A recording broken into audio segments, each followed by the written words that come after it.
नमस्कार बच्चों, एक बार फिर से सभी का स्वागत है हमारे YouTube चैनल पर। हम सब इतने दिन से ऑनलाइन पढ़ाई कर रहे हैं और उसमें अब तक जितने भी पाठ आपको पढ़ाए गए हैं वो अच्छी तरीके से समझ में भी आ रहे हैं। आज हम पढ़ने जा रहे हैं एकादश पाठ है पर्यावरणम। हमारा पाठ है पर्यावरणम और इस पर्यावरण के बारे में आप सब जानते हैं कि पर्यावरण हमारे लिए कितना उपयोगी है, हमें इसकी सुरक्षा किस प्रकार करनी है और अगर हम इसकी सुरक्षा नहीं करते हैं तो हमें कितना बड़ा नुकसान हो सकता है। आप सब देख रहे हैं कि पर्यावरण जो प्रदूषित हो रहा है वो आज के समय में केवल हमारी ही नहीं, हमारे देश की ही नहीं बल्कि पूरे विश्व की एक समस्या बनी हुई है।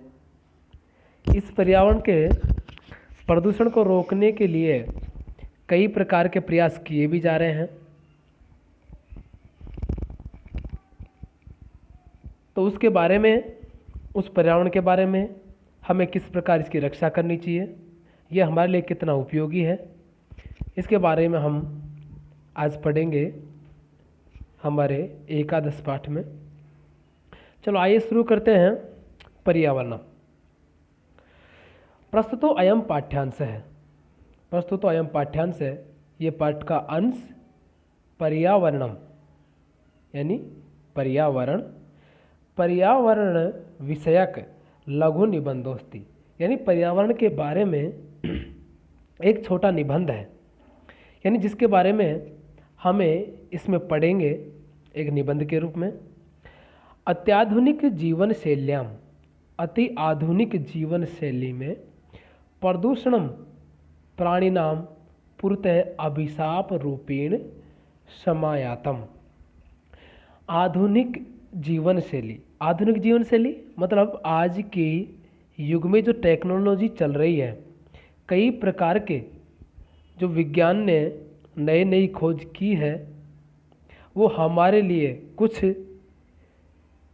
सही है, उपयोगी है, लेकिन उनके कारण प्रदूषणम प्राणिनाम पुरतः है, ऐसे युग में भी पर्यावरण का प्रदूषण होना हम सब प्राणियों के सामने पुरतः यानी सामने एक अभिशाप के रूप में दिखाई दे रहा है।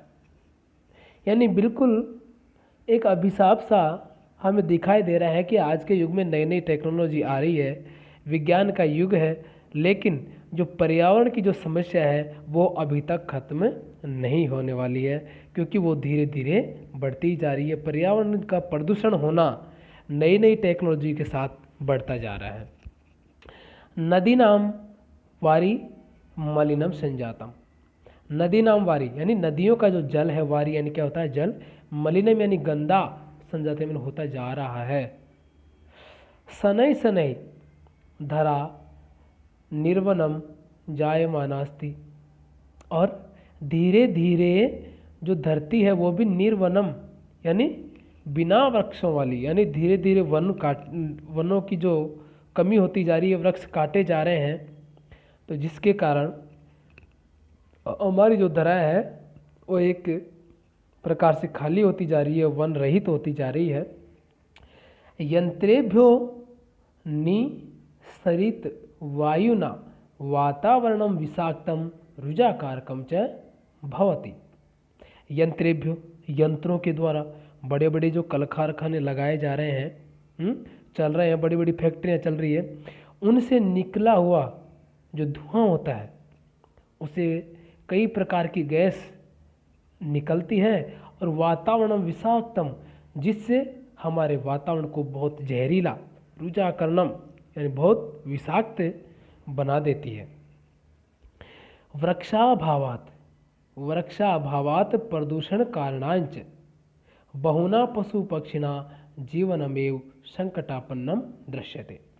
वृक्षाभावात, वृक्षों के अभाव में, वृक्षों के अभाव में अब वृक्ष हम दिन रात काटते जा रहे हैं और प्रदूषण कारणांच और कल कारखानों से निकला धुआं कई प्रकार से और भी जो प्रदूषण है वो हो रहा है।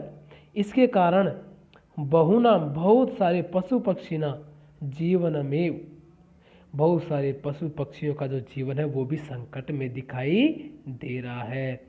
क्योंकि वनों की जब कमी होगी तो उसमें रहने वाले जो जीव जंतु पशु पक्षी है उनको रहने के लिए घर नहीं मिलेगा, खाने के लिए खाना नहीं मिलेगा, तो उनका जो जीवन है वो संकट में पड़ता जा रहा है। वनस्पति नाम अभाव दशायाम, वनस्पति नाम अभाव दशायाम न केवलम वन्य प्राणी नाम, वनस्पति के अभाव में यानी वनों के जंगलों के अभाव में न केवल वन्य जीव वन में रहने वाले प्राणी ही नहीं अपितु अस्माकं समेषामेव जीवनम स्थातुम नैव शक्यते। वनस्पति के अभाव में, वनों के जंगलों के अभाव में न केवल वनों में रहने वाले प्राणी ही नहीं अपितु हम सब के लिए, अस्माकम जो मानव हो और कोई जानवर हो, सभी जीव जंतुओं के लिए एक प्रकार से इस पर रहना, हमारा जो जीवन है वो स्थिर रहना एक प्रकार से संभव नहीं है। क्योंकि धीरे धीरे इस प्रकार से अगर पर्यावरण की समस्या बढ़ती रही तो एक दिन ऐसी समस्या आ जाएगी कि इस धरा से, इस धरती से, इस पृथ्वी से जीवन समाप्त हो जाएगा। पादपहा अस्मभ्यम न केवलम शुद्ध वायु में यच्छन्ति, पादप यानी पौधे, अस्मभ्य यानी हम सबको न केवल शुद्ध वायु ही देते हैं अपितु ते अस्माकम करते जीवने उपयोगाय, जीवन में उपयोगी, वो हमारे लिए केवल शुद्ध वायु ही नहीं, जीवन में उपयोगी पत्ते, पुष्पाणि यानी पुष्प, फलानि फल, काष्ठानि यानी लकड़ी, औषधीन यानी औषधि, छाया च वितरन्ति, वो हमारे लिए केवल शुद्ध वायु ही नहीं, पत्र, पुष्प, फल, लकड़ी, औषधि और छाया, कई प्रकार की औषधियाँ भी हमें इन वनों से ही, इन वृक्षों से, इन वनों से, जंगलों से हमें प्राप्त होती है।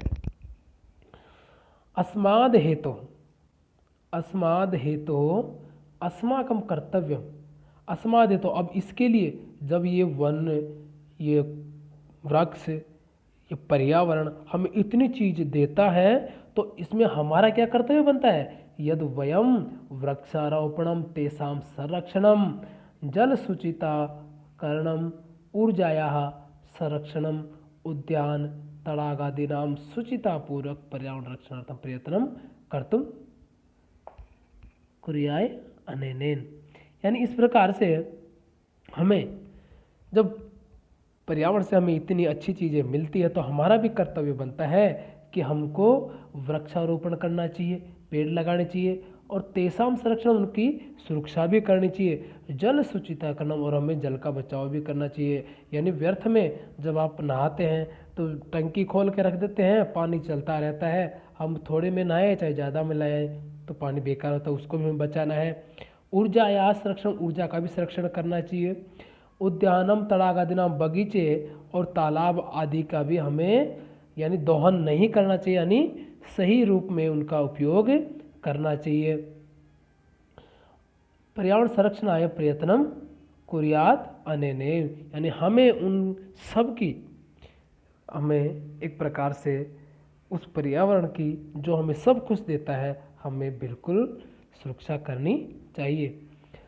अस्माकं सर्वेषां जीवनम अनामयम सुखावहं च भविष्यति, और इनके कारण ही अनेनैव यानी इन सब के कारण ही हमारा जो हम सब का जीवन है वो बिल्कुल सुखमय होगा। हम सब इनका जब एक प्रकार से संरक्षण करेंगे, इनकी सुरक्षा करेंगे पर्यावरण की, तो तभी जाकर हम सब का जो जीवन है वो सुखमय, आगे के लिए सुखमय होगा।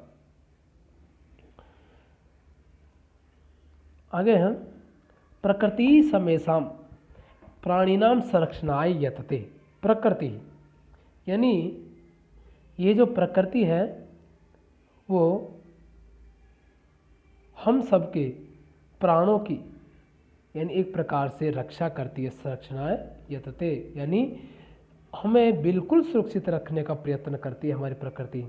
इयं सर्वान् पुष्णाति विविधै प्रकारै सुख साधनै च तर्पयति, और इयं सर्वान् इस प्रकार यानी अनेक प्रकार से सभी को यानी पुष्णाति विविधै हम सबको वो पुष्ट करती है, सुख साधनै यानी सुख साधनों के द्वारा बिल्कुल तृप्त रखती है, यानी हमें किसी प्रकार की कोई कमी नहीं आने देती है प्रकृति। पृथ्वी जलम तेज वायु आकाश च अस्या प्रमुखानि तत्वानि, और इसके प्रमुख तत्व कौन कौन से पर्यावरण के? पृथ्वी, जल, तेज यानी प्रकाश, वायु, हवा, आकाश, ये सब इस प्रकृति के, इस पर्यावरण के प्रमुख तत्व हैं।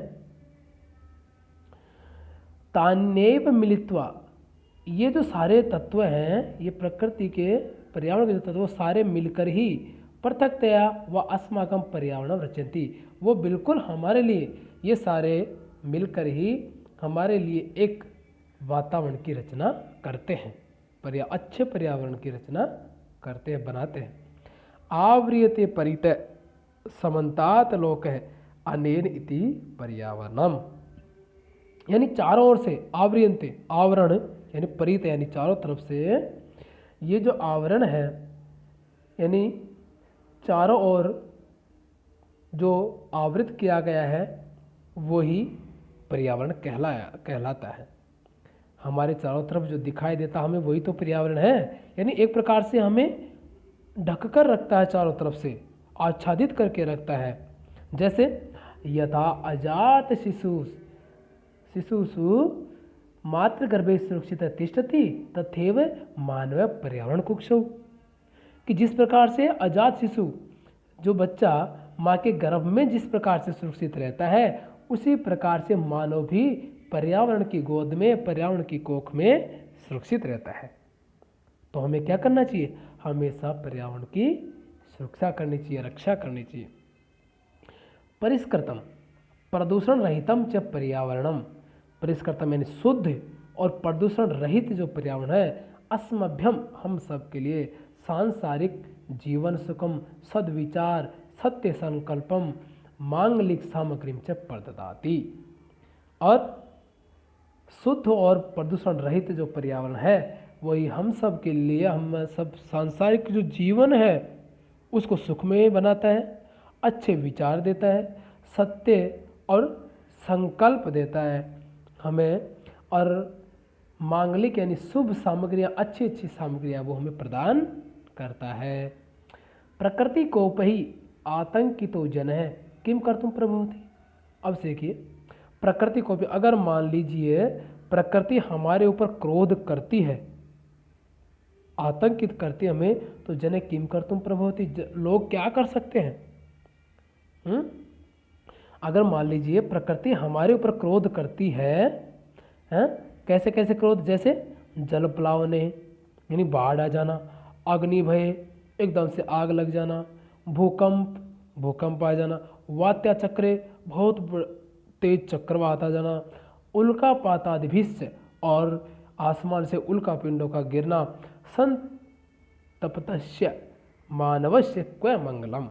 अगर मान लीजिए इस प्रकार के दुख हमारे ऊपर डालेगी प्रकृति, इस प्रकार से हमें आतंकित करेगी, तो मनुष्य क्या कर सकता है? क्या उसके लिए मंगल कर सकता है? क्या शुभ कहा जा सकता है? यानी हमें इस प्रकार से प्रकृति को रुष्ट नहीं करना है, हमें हर हाल में इसकी सुरक्षा करनी है। आगे देखिए, अतएव अस्माभि प्रकृति रक्षणीय, इसीलिए कहा गया है कि हमें प्रकृति की सुरक्षा करनी चाहिए, रक्षा करनी चाहिए। तेन च पर्यावरणम रक्षितम भविष्यति, और जब हम इसकी सुरक्षा करेंगे तो हमारा पर्यावरण की भी रक्षा होगी। प्राचीन काले लोक मंगलाशंसिन ऋषियो वने निवसन्ति स्म। प्राचीन काल में आपने देखा होगा आपने सुना भी है, आपने सुना जरूर होगा कि प्राचीन काल में जो ऋषि मुनि होते थे वन में क्यों रहते थे? क्योंकि वहीं पर सबसे सुरक्षित होते थे। वो लोक मंगला सहस्रना ऋषियों कि लोक की, अपने जो संसार की मंगल कामनाओं के लिए वो उसमें निवास करते थे जंगलों में। यतो ही वने सुरक्षितम पर्यावरणम संप्लपते थे इसमें। और कहा जाता है उनके द्वारा, किनके द्वारा? उन ऋषि मुनियों के द्वारा कहा गया है कि वन में ही हमें सुरक्षित पर्यावरण उपलब्ध होता है। तत्र विविधा विहगा कलकूजी स्रोत्र रसायनम ददाती।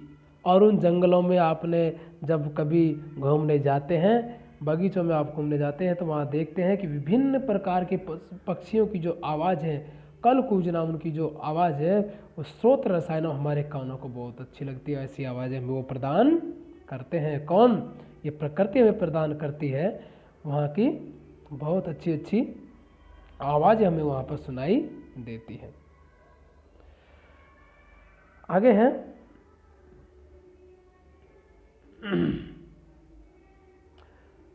सरितो गिरि निर्झराश्च अमृत स्वादु निर्मलम जलम प्रयच्छन्ति।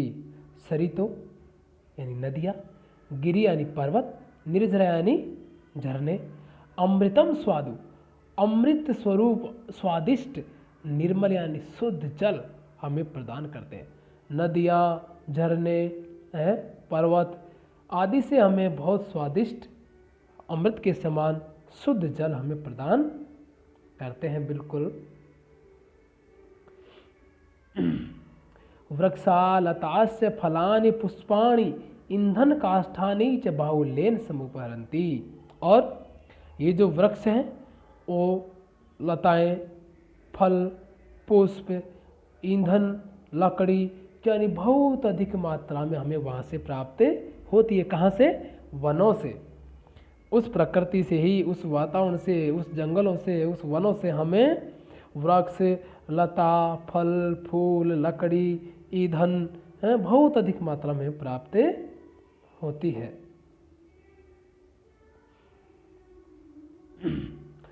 शीतल मंद सुगंध पवना, सुगंध वन पवना औषध कल्पम प्राणवायु वितरंती।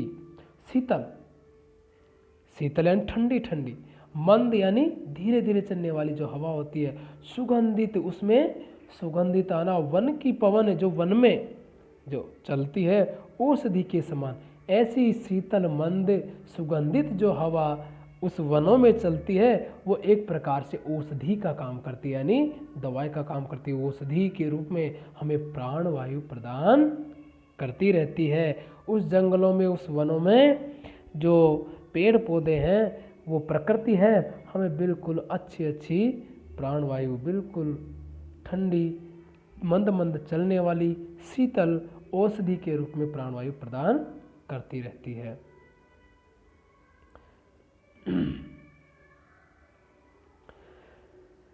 यानी एक प्रकार से जो प्रकृति है वो हमारे लिए सबसे ज़्यादा उपयोगी है। अगर मान लीजिए प्रकृति में वृक्ष नहीं होंगे, वन नहीं होंगे, जल नहीं होगा, हवा नहीं होगी, प्रकाश नहीं होगा, तो हम जीवित नहीं रह सकते हैं। इसलिए कहा गया है कि हमें हर हाल में इस प्रकृति की हमें रक्षा करनी चाहिए।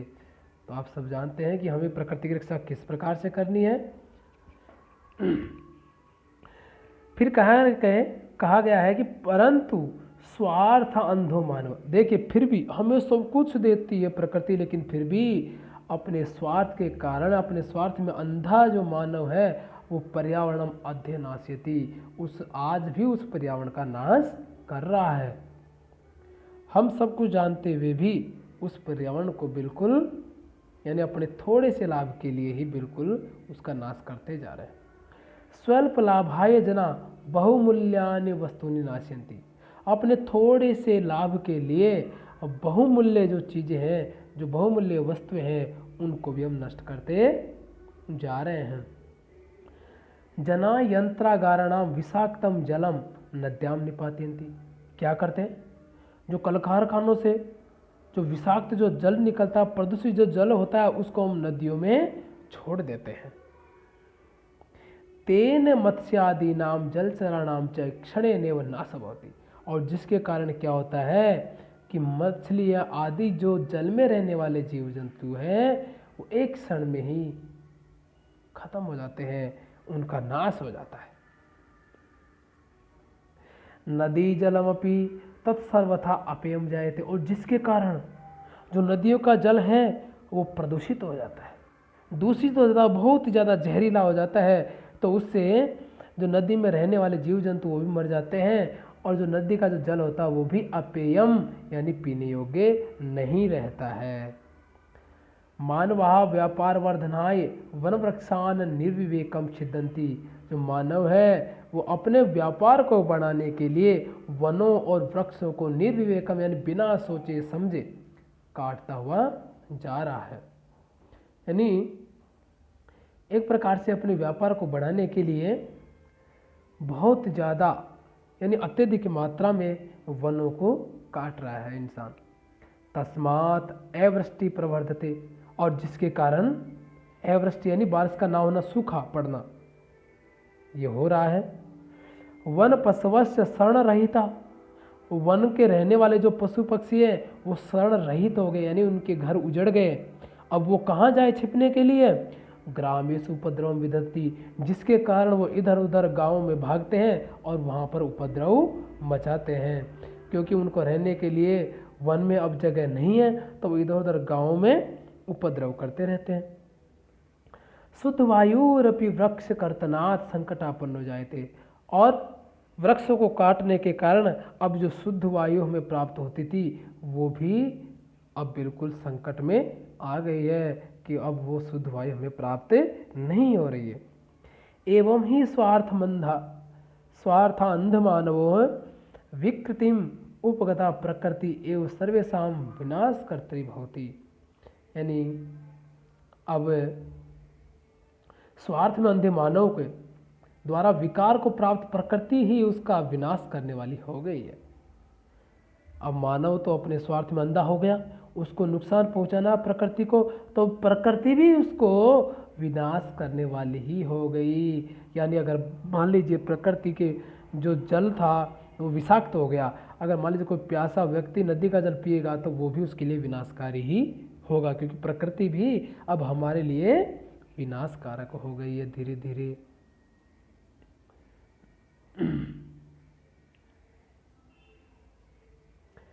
विकृति उपगते पर्यावरणे विविधा रोगा भीषण समस्या संभवन्ति। विकृति में उपगते, अब इस प्रकार से पर्यावरण में जब विकार उत्पन्न हो गए, कई प्रकार के अनेक प्रकार के रोग, विभिन्न प्रकार के जो रोग हैं, अनेक प्रकार की समस्याएं धीरे धीरे उत्पन्न होती जा रही है। और तत्सर्वम इदानीम चिंतनीयम प्रतिभाति। और ये सब हमारे लिए एक चिंता की बात है, हमारे लिए चिंता करने योग्य है कि अब धीरे धीरे जो प्रकृति है वो विनाशकारी हो गई है। अनेक प्रकार के रोग, अनेक प्रकार की समस्याएं इसमें दिनों दिन आती जा रही है।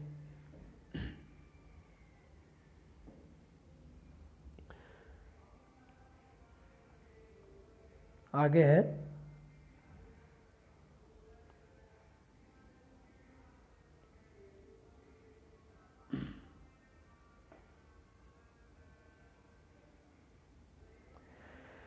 धर्मो रक्षति रक्षित है इत्य आर्षवचनम। धर्मो रक्षति रक्षित है। अगर मान लीजिए हम धर्म की रक्षा करते हैं तो वो धर्म भी हमारी रक्षा करेगा। जिस प्रकार से अगर हम प्रकृति की रक्षा करेंगे तो प्रकृति हमारी रक्षा करेगी। अगर हम प्रकृति को ही नहीं बचा पाएंगे, नहीं बचाएंगे, तो वो हमारी सुरक्षा नहीं करेगी। ये हमें ध्यान में रखना चाहिए। एक प्रकार से ये मुनियों का वचन है, ऋषियों का वचन है कि धर्मो रक्षति रक्षित। अगर हम धर्म की रक्षा करते हैं तो वो हमारी रक्षा करता है। पर्यावरण रक्षणमपि धर्मस्यैव अंगमिति ऋषिः प्रतिपादितवन्तः। और पर्यावरण की रक्षा करना भी एक धर्म की एक संगति मानी गई है, एक धर्म का ही अंग है। पर्यावरण की रक्षा करना भी एक धर्म का ही अंग है, ऐसा ऋषि मुनियों ने कहा है, अतएव वापी कूप तड़ागादि निर्माणम देवायतनम विश्राम गृहादि स्थापनंच। यानी अतः वापी यानी जो कुएं, बावड़ी, तालाब आदि का जो निर्माण है, और मंदिर, देवयतन यानी मंदिर, और विश्राम गृह हमारा जो ठहरने का स्थान होता है, उन सबको धर्म की सिद्धि के स्रोत के रूप में ही स्वीकार किया गया है। इन सबको किसके रूप में माना है? एक धर्म के स्रोत के रूप में, कि हम इनकी रक्षा करेंगे तो ये सब हमारी रक्षा करेंगे। इनको सबको धर्म की सिद्धि के रूप में ही माना गया। यहाँ पर एक धर्म का स्रोत माना गया है। देखिए, धर्म सिद्धि स्रोत रूपेण अंगीकृत, इनको धर्म के स्रोत के रूप में अंगीकृत किया गया है।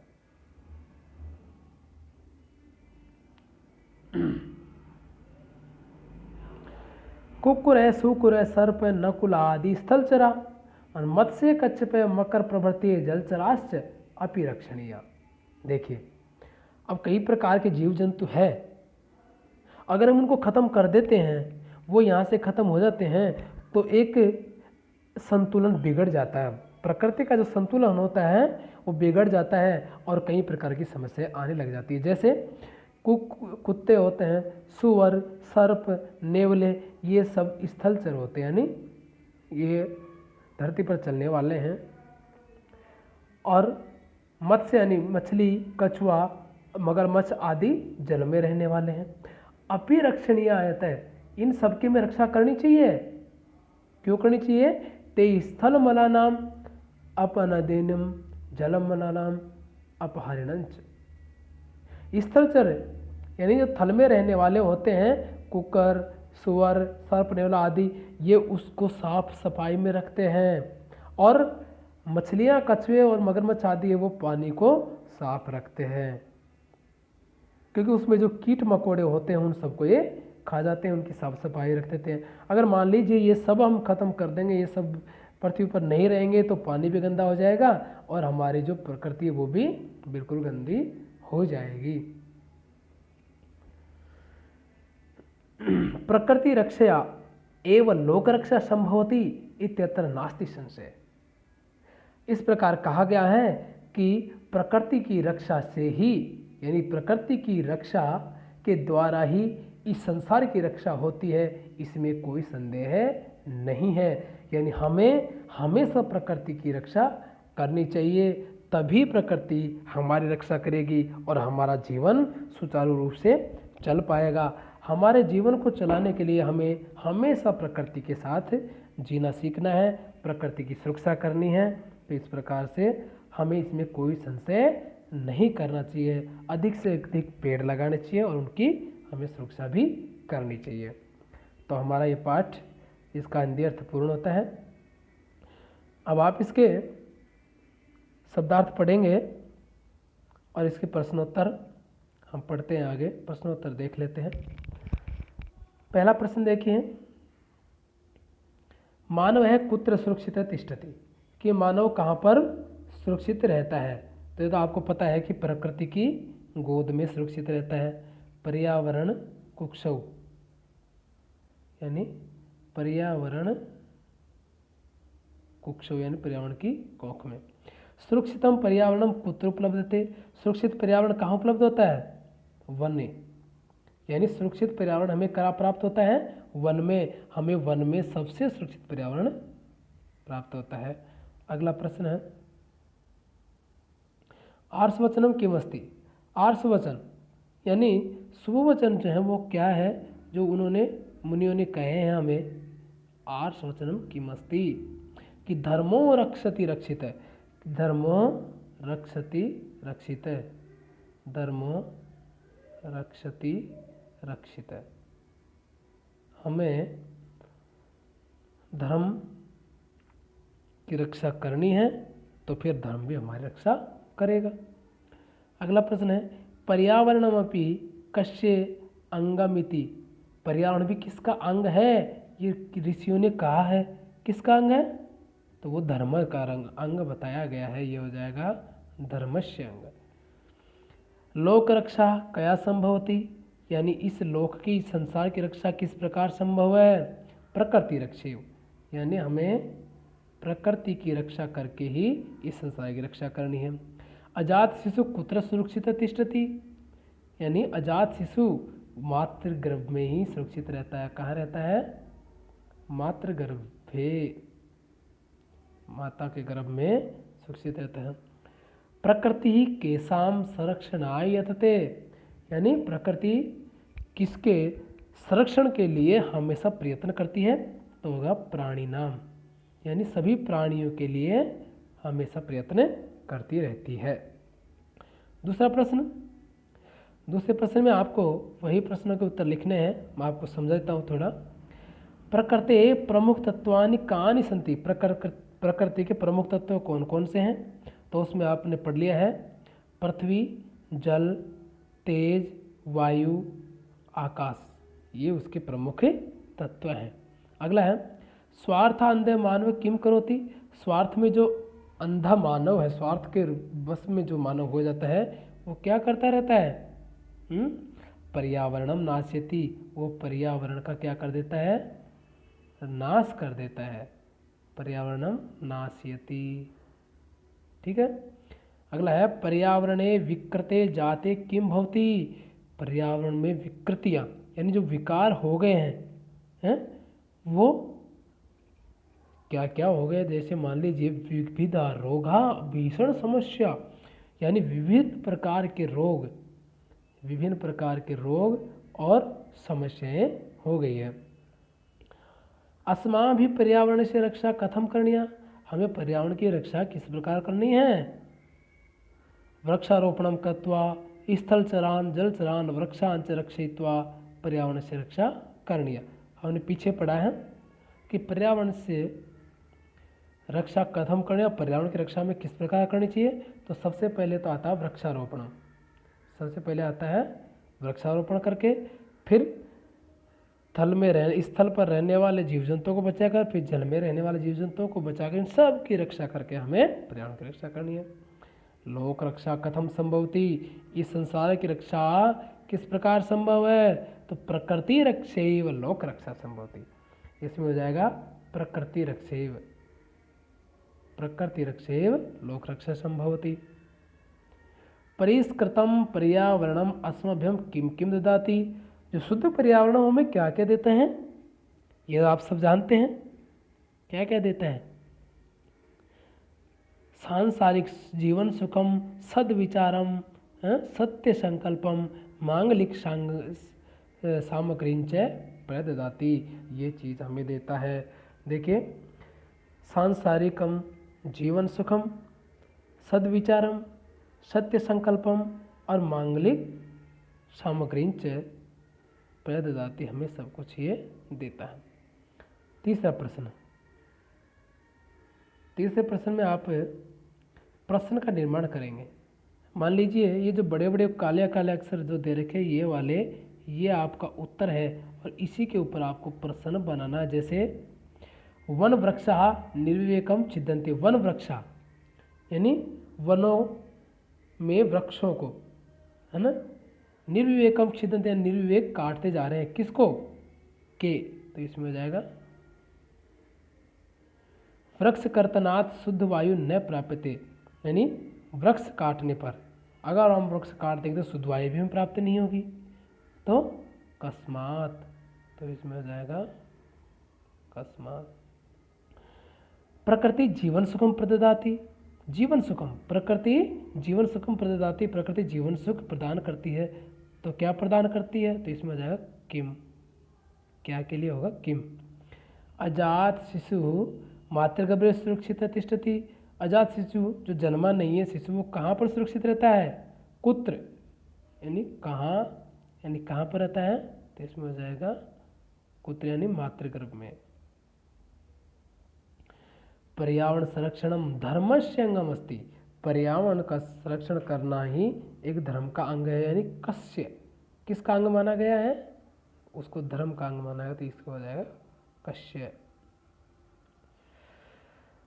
अगला प्रश्न है चौथा प्रश्न। चौथे प्रश्न में आपको पदों की रचना करनी है। जैसे जले चरंती इति, यानी जल में विचरण करने वाले उनको क्या कहते हैं? जलचरा। जल में रहने वालों को क्या कहते हैं? जलचरा। उसी प्रकार स्थले चरंती इति, उनको क्या कहेंगे? स्थलचरा। क्या कहेंगे? स्थलचरा। फिर है निशाया चरंती इति, निशा यानी होता है रात्रि, रात्रि में विचरण करने वाले वो क्या कहते हैं? निशाचर। ये हो जाएगा निशाचरा। अगला है व्योमनि ही चरंती, व्योम यानी होता आकाश, आकाश में विचरण करने वाले को क्या कहेंगे? व्योमचरा। इनको क्या कहेंगे? व्योमचरा। आगे है गिरोह चरंती थी, गिरोह यानी पर्वतों पर रहने वाले, इनको हो जाएगा गिरिचरा। ये हो जाएगा गिरी यानी पर्वतों पर रहने वाला गिरिचरा। भूमौ चरंती यानी भूमि पर रहने वाले, इनको कहेंगे भूचरा। ये इस प्रकार से आपकी ये पद रचना हो जाएगी। आगे में है, इसमें दे रखा है जैसे न पेयम यानी पीने योग्य न रहना, न पेयम पीने योग्य नहीं है, इसलिए अपेयम, इसको ए जोड़ दिया। न की जगह पे क्या जोड़ दिया? ए। न का अर्थ भी नहीं होता है, ए का अर्थ भी नहीं होता है, तो न के स्थान पर इसमें ए जोड़, न पेयम इति अपेयम, न वृष्टि इति अवृष्टि, अवृष्टि, न सुखम तो इसमें जाएगा असुखम, असुखम, न भावय, न भावय अभाव किसी चीज का यानी कमी होना, वो भी अभाव होता है। आगे है न पूर्ण यानी जो पूर्ण नहीं यानी पूरा नहीं है उसको कहते हैं अपूर्ण। अपूर्ण जो आधा रह जाता है, मान लीजिए कोई काम अगर आधा है तो वो अपूर्ण कहलाता है। आगे देखिए पांचवा प्रश्न। पांचवें प्रश्न में उदाहरण को देखकर इस पद का निर्माण हमें करना है। इसको आप पीछे प्रत्यय लगे हुए हैं, ये है प्रत्यय, ये प्रत्यय है तीक तीन तीन है, तो इसमें आपको सही पद का निर्माण करना। जैसे वी उपसर्ग पूर्वक क्री धातु और तीन प्रत्यय, तो इसमें बन गया विकृति ही। उसी प्रकार प्रय गम तीन, तो ये हो जाएगा प्रगति ही, ये हो जाएगा प्रगति ही। आगे है दृश्य धातु के साथ में तीन प्रत्यय जोड़ दिया, तो इसमें जाएगा दृष्टि, क्या हो जाएगा? दृष्टि। गम को तीन के साथ जोड़ दिया, क्या हो जाएगा? गति, ये हो जाएगा गति। फिर मन, इसमें हो जाएगा मति, मैं को तीन के साथ जोड़ेंगे मति हो जाएगा। सम, सम को कितने के साथ जोड़ेंगे तो ये हो जाएगा शांति, ये हो जाएगा शांति। भी और कितने प्रत्यय के साथ में क्या हो जाएगा? भीति, भीति आता है डरना। जन अब तीन, तो इसमें जाएगा जाति। इसमें कितने प्रत्यय का प्रयोग किया गया है सभी में, और सभी में हमें इनको जोड़ देना, इसमें हो जाएगा भक्ति, ऐसे जगह नीति। इस प्रकार से आप ये इसके उदाहरण पूरे करेंगे। छठा प्रश्न है, इसे हमें जो कोष्ठक में दिया हुआ उसके अनुसार में बदल देंगे। जैसे कोष्ठक में जो वचन दिया हुआ है उस वचन में इसको वाक्यों को बदलेंगे।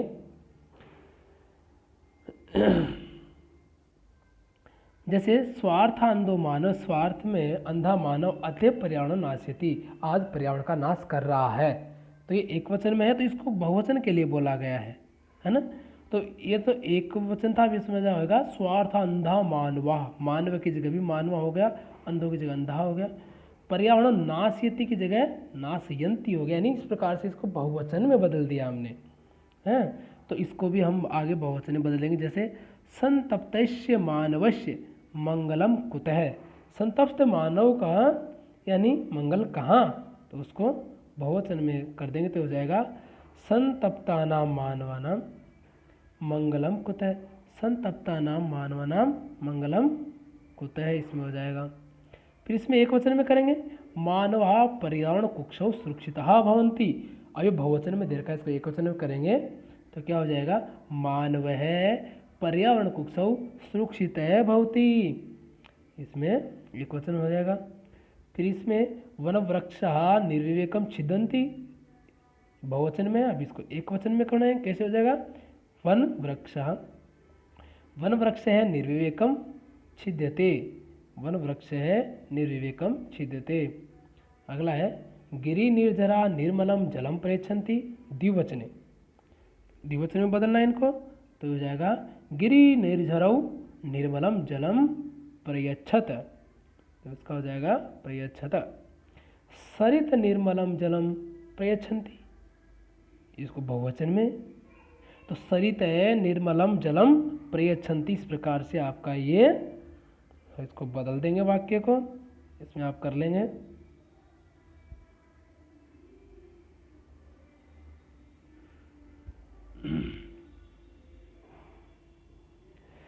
पर्यावरण रक्षणाय भवन्त किम करिष्यन्ति इति विषय पंचवाक्यानि लिखित। अब इसमें आप पर्यावरण की रक्षा के लिए आप क्या कर सकते हैं, क्या क्या उपाय करेंगे, तो वो 5 वाक्य आप इसमें लिखेंगे, अपनी तरफ से बनाकर लिखना है ये आपको, ठीक है, अपनी तरफ से बना के लिखना है इसमें। अब आता है 7वां प्रश्न। 7वें प्रश्न में यहाँ पर उपसर्गान पृथक कृत्वा लिखत, यहाँ पर धातु को उपसर्ग से अलग करके लिखना है, यानी उदाहरण अनुसृत्य उपसर्गान पृथक कृत्वा लिखित, यानी जैसे इसमें से हमने संरक्षणाय जो दे रखा है उसमें से हमने सम को अलग कर दिया, यानी ये जो उपसर्ग जुड़ा हुआ था सम उपसर्ग, इसको इसमें से अलग कर दिया। उसी प्रकार प्रभवती में से भी हम इसको अलग करेंगे, तो इसमें उपसर्ग क्या है प्र, इसको हमने अलग कर दिया, ठीक है। तो अब नीचे और प्रश्न देखते हैं।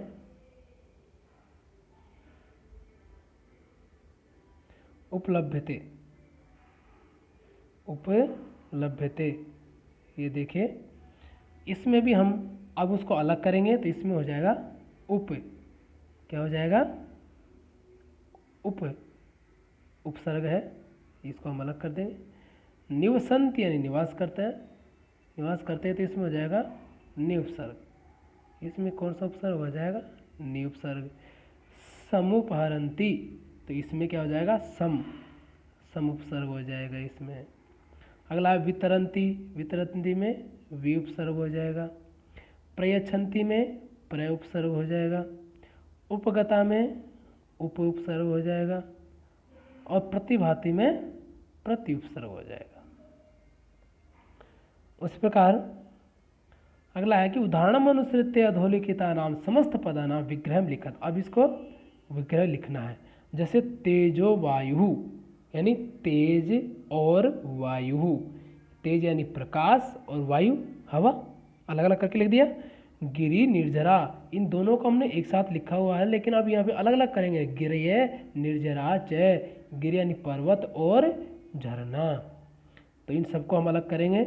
जैसे पत्र पुष्पई, पत्र पुष्पे, पत्र पुष्पम च, अब लिख देंगे पत्र और पुष्पम, तो इसको कर देंगे च लिख देंगे। लता वृक्षौ, तो इसमें लता और वृक्षौ च, इसको हम लिख देंगे।